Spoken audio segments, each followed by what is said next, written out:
Welcome back to another video. I'm here at Home Depot picking up some last minute materials that we weren't able to pick up last time. Doing that there first, and then we're off to the job site so we can get our day started. Sunshine, lollipops, and rainbows, everything that's wonderful. You on a suicide mission, huh? You on my side of town with that shit, right? Man, call a tow truck. Stay your ass on the sideline. Okay, so the tunnel of freedom is complete. Goes all the way out there.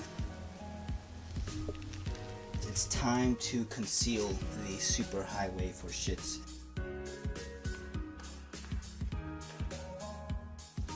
I think we'll call it the Apex Memorial Highway.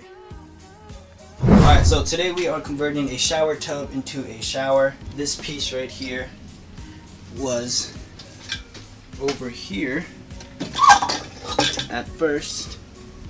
Shower head connected there, water lines, and faucet valve, everything down here. What we want to do is relocate this so that it's closer to the middle and then have our shower head. Okay, first thing you're going to want to do is shut off the main water. Once you've done that and you've reached the back to all the piping back here, then you just need to cut the two water lines with one of those, and then follow and look for any supports or braces. We had one right here, and then up there you may have some nails or screws. Once you have all that out, you just pull it out slowly and home free.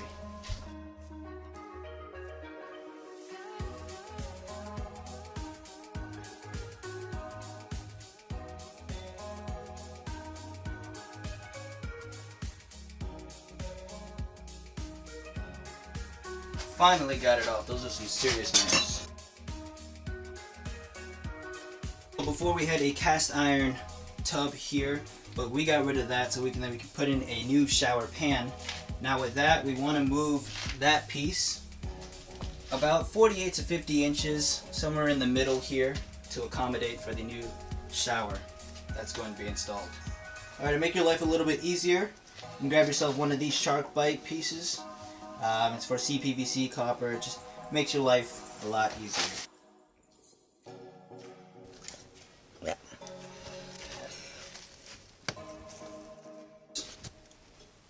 There you go. You get one of these shark bite adapters here. That way we can work with some CPVC. You just push them in until you hear a clip. You want to double check it. That's good though.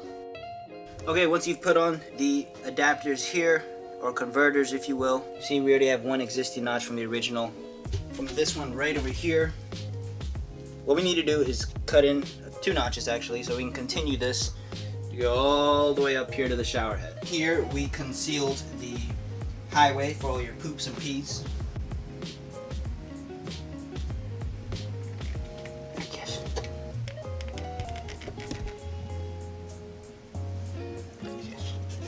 Always want to be sure to cover up any openings to any plumbing lines whatsoever. Just want to, anything, plastic bag, not the best, but it's something. Protect those openings from rocks, dirt, from anything that shouldn't be in there.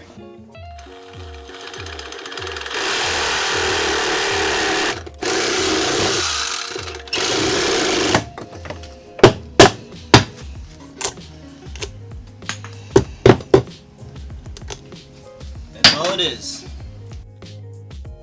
This is the shower head and shower valve that we're going to be replacing instead of that one. There we go. That's the piece we need right now. Alright, looks like everything is here. Up there. Okay, put this away. Don't need that. So this is the next thing we're going to need. There you go, see CPVC union on the valve here. I'm using some Teflon tape to get a nice secure grip. As you can see on the main valve, we covered them with Teflon. Make sure you try to get as much as you can so we can get that nice leak-free fitting.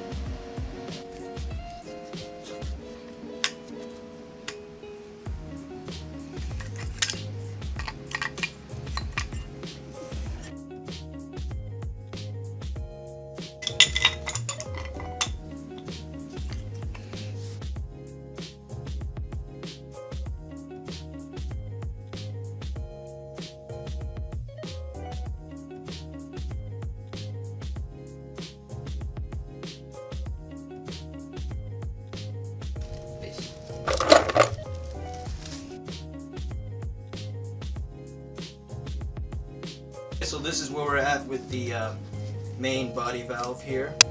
I have one water line, working on the other one, and here's what goes up to the shower head up there.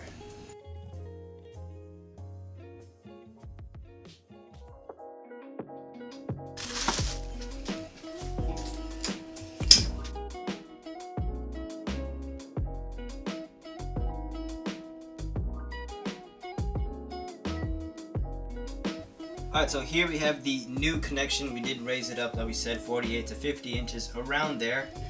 We glued up the 90s and CPVCs, connected it to the adapters down here. All that's left is just attaching it. Because we are doing an addition on the other side, we are going to cut on these CPVC pipes, add some T's there, and so that we can carry the hot and cold water off to the new addition. Alright, so you want to test fit it onto here, onto the adapters. Cut off any excess that we don't need so that we can tack this bad boy on.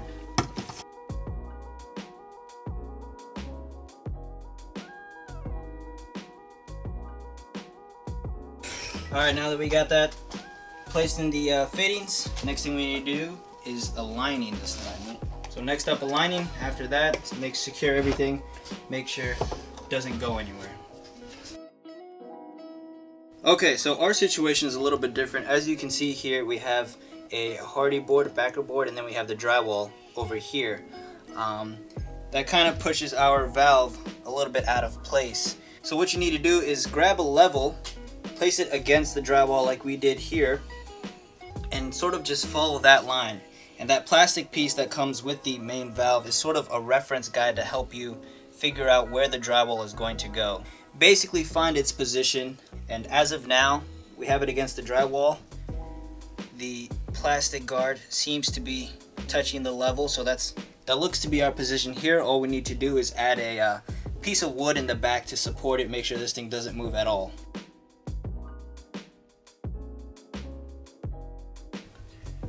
Okay, so with this 2x4 here, we found the perfect position for the valve, and now we're going to go ahead and screw it in.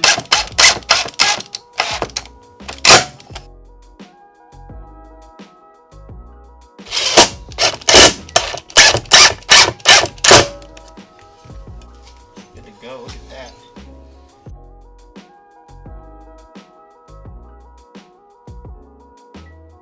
All that's left to secure is these lines over here. Have a brace. Brace. There you go, some shims and some braces. Support this thing, make sure it doesn't go anywhere. It shouldn't go anywhere. Okay, here's that cast iron tub that I was talking about earlier. To take apart a cast iron shower tub, you just gotta give it a few whacks with this bad boy. And just go all along the middle until you snap it in half, and then it's a lot easier to take out.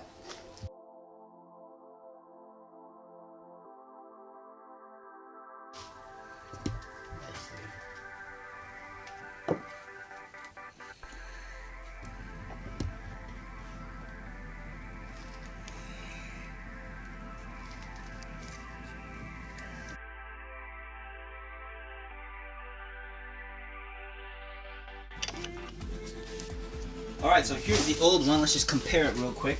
Remember, this thing used to be right down there. And there's a shower head that went attached to that brace. But we converted it from a shower tub into a shower. Okay, so we finally have the shower door installed here. Real quick, going back to topic. There we have it. Main water valve here.